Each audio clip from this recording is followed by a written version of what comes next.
আজ ১৩ই অগ্রহায়ণ, রবিবার।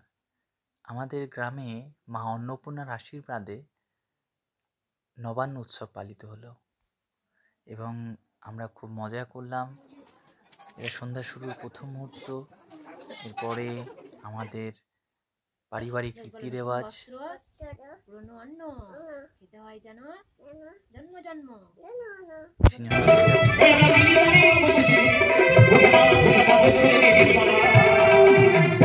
বলে